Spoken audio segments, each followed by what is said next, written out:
Hi, and welcome to another episode of 90-Second Knowledge.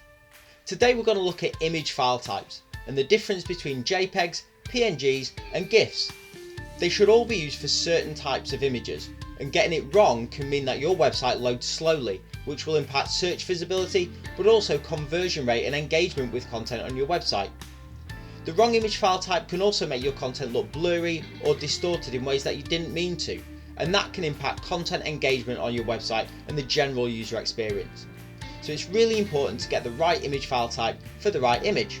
Let's get 90 seconds on the clock and take a look.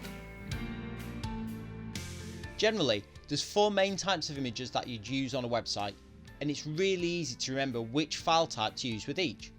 The first is a photographic element. You'd always want to use a JPEG here. JPEGs have been designed to compress photographic images and maintain as much of the quality as possible.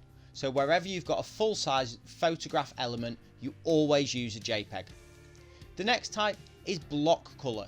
Whenever you've got block color, use a PNG. This is a scalable type of graphic which will reduce file size and preserve the quality of the image. You should also use PNG to save images with a transparent background. But note, where you do this, especially with a photographic element, the file size will be slightly bigger. So you always have a trade-off between a transparent background and the quality and file size of the image that you're saving. And finally, sometimes you might have some assets which are part photograph and part block color. In this scenario, use a GIF. While there will be some loss of image quality on the photo element, it will maintain the block color elements in crisp, clear detail, and it will also help to keep the file size low. So there you go, that's when to use a JPEG, a PNG and a GIF.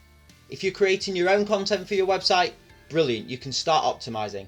If other people are creating content for your website, make sure they understand the differences too, because it can have a huge impact on the performance of your site.